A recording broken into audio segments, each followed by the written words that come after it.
Magandang araw po, welcome po sa aking channel, Lobnoy TV. Patalas sa 10. Meron po ba kayong mga properties na napapabayaan or non-performing assets?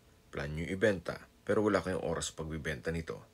Kung ito'y pagkakatiwala nyo po sa amin, tawag lang po kayo sa aking numero, usap po tayo, gawan ko po ng video for free. Yes, libre po, wala po kayong babayaran. Tutulungan pa namin kayong mabenta ang inyong property. Kami na po bala sa marketing, sa boosting or paid ads. Even sa tripping, hindi na po kayo mapapagod sa pag-entertain ng mga buyers. Kami na po bala sa lahat. Tawag lang po kayo. Nandito po tayo ngayon sa Balibago, Santa Rosa, Laguna kung saan meron po tayong bagong video presentation. Isang income-generating property na 3-story apartment building.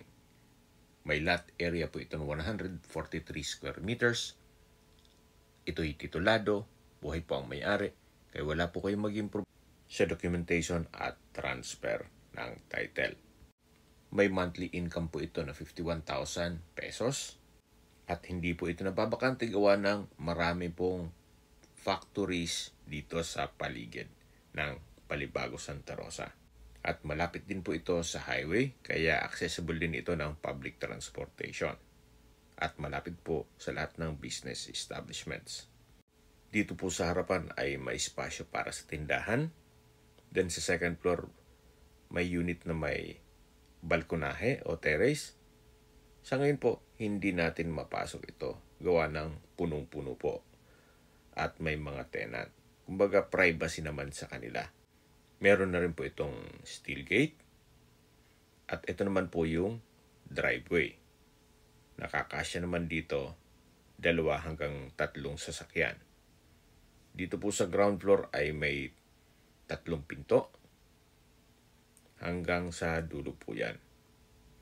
Pasensya na rin po kung medyo makalat at biglaan din po itong pag-video shoot. Hindi po naabisuhan ng mga tenant. At yung iba po, mga tulog pa, gawa ng night shift. So ito po yung hagdan. Then dito po sa pangalawang palapag ay meron din pong 3 pintuan o 3 unit na kung saan meron din pong mga nangungupahan o tenant. Ito naman po yung hagdan papunta dito sa 3rd floor kung saan itong buong 3rd floor naman ang pinapaupahan. Kung hindi po ako nagkakamali, 12,000 po ang upa dito. Halos buong bahay na at napakalaki pa ng espasyo. Ganun din po dito, meron din pong nangungupahan. Kaya paumanhin po kung hindi natin ma-check yung loob nitong mga apartment.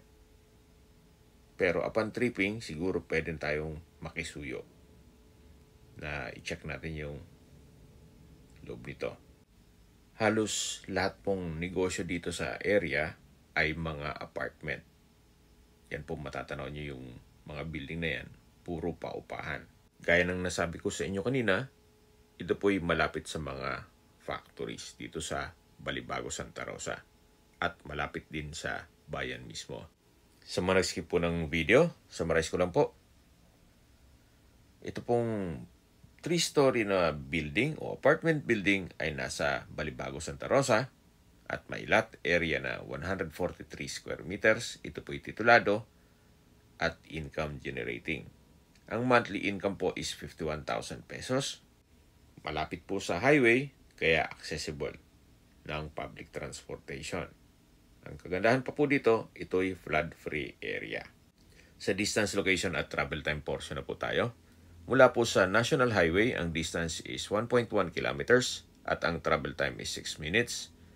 Mula naman po sa Victory Central Mall, Santa Rosa, ang distance is 1.6 kilometers at ang travel time is 7 minutes. Mula naman po sa Meridian Industrial Complex, ang distance is 3 kilometers at ang travel time is 10 minutes. Mula naman po sa Our Lady of Fatima University, ang distance is 6 kilometers at ang travel time ay 10 minutes. Mula naman po sa UniHealth Hospital, Santa Rosa, ang distance is 2.3 kilometers at ang travel time is 8 minutes.